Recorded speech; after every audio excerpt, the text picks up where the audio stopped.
కంపెనీలు తీసుకురావాలా. తమ్ముడు అడిగిన ప్రశ్న నేను సమాధానం చెప్పా. ఒక ఎలక్ట్రానిక్స్ హబ్గా, ఆటోమోటివ్ హబ్గా, సిమెంట్ హబ్గా, డిఫెన్స్ హబ్గా మన రాయలసీమను తీర్చిదిద్దడానికి మనకు అవకాశం ఉంటుంది. అది మేము చేస్తాం. గతంలో mega seed park, Jain irrigation ప్రాజెక్టులు ఎన్ని తీసుకొచ్చాం తల్లి. ఈ ముఖ్యమంత్రి చేతకంతనం వల్ల ఎన్ని వెళ్ళిపోయినాయి. అవి ఎన్నొస్తే మనకు ఆదాయం కూడా పెరుగుతుంది. కేవలం సంక్షేమం ఇస్తాం కాదు, పేదరికం నుంచి పేద కుటుంబాలని బయటికి తీసుకురావాలంటే వాళ్ళకి ఉద్యోగాలు, ఉపాధి కల్పించాల్సిన బాధ్యత ప్రభుత్వం పైన ఉంటుంది. ఆ బాధ్యత తెలుగుదేశం జనసేన ప్రభుత్వం తప్పనిసరిగా చేపడుతుంది. రైట్ ఆన్సర్ వచ్చింది అనుకుంటాను. సార్ గ్రీవెన్స్ చూద్దాం సార్. కొన్ని స్టూడెంట్స్ దగ్గర నుంచి కొన్ని వచ్చినాయి. ఏం కాలబ్బా, ఎవరు నాకు క్వశ్చన్ అడుగుతారో ఆడియన్స్ నుంచి లోపల, నేను తెరిసే లోపల. ఆగనా, మైక్ ఎక్కడుంది ఇప్పుడు? మైక్ ఎక్కడ ఉంది? గోయడ తమ్ముడు చెప్పమ్మా.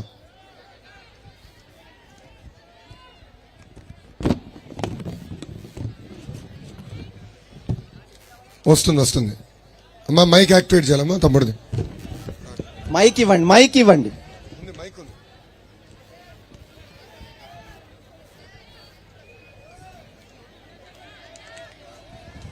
ఇస్తామా, ఏమా మైక్ ఆన్ చేయాలి, చెక్ చేయండి, మ్యూట్లో ఉంటుంది. ఈ లోపల కొన్ని ప్రశ్నలు నాకు వచ్చినాయి. ఆ ప్రశ్నలకి నేను సమాధానం చెప్పాలనుకుంటున్నా. మొదటిది, ఒక నిమిషం తమ్ముడు. మొదటిది, మహిళలకి నైట్ టైం కూడా బస్సు ఉంటే బాగుంటుందని కోరారు. ముందలా భద్రత కల్పించాలి తల్లి. ఈరోజు ఈ ప్రభుత్వంలో ఉన్న మహిళా మంత్రులే మహిళల్ని కించపరిచే విధంగా మాడుతున్నారు. ఒక సందర్భంలో జబర్దస్త్ ఆంటీ నాకు ఏకంగా చీరలు గాజులు పెడతానని, తల్లి అంటే చూడండి ఎంత మహిళల్ని కించపరిచే విధంగా మాట్లాడారు. ఇంతేకాదు, శాసనసభ సాక్షిగా మా తల్లిని అవమానించారమ్మా, అది అందరం చూసాం.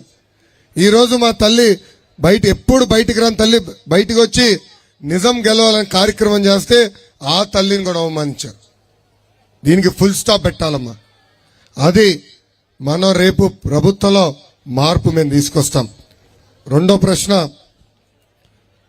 మీ ఇన్స్పిరేషన్ ఎవరు అని అడిగారు. ఒక రాగశ్రీ, మీ ఇన్స్పిరేషన్ ఎవరు అని అడిగారు. చెల్లమ్మ, నాకు నలుగురున్నారు, ఒకరు కాదు. మొదటి వ్యక్తి వాజ్పేయి గారు. ఎందుకంటే వాజ్పేయి గారి నాయకత్వంలో దేశానికి రావాల్సిన అనేక సంక్షేమ కార్యక్రమాలు, అభివృద్ధి కార్యక్రమాలు ఆయన తీసుకొచ్చారు.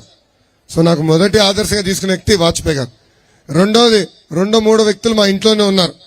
ఒకటి, విశ్వవిఖ్యాత నట సార్వభౌమ స్వర్గశ్రీ నందమూరి తారక రామారావు గారు. రెండో వ్యక్తి చంద్రబాబు నాయుడు గారు. మూడో వ్యక్తి చంద్రబాబు నాయుడు గారు. నాలుగో వ్యక్తి సింగపూర్ ని ఒక మత్స్యకార గ్రామం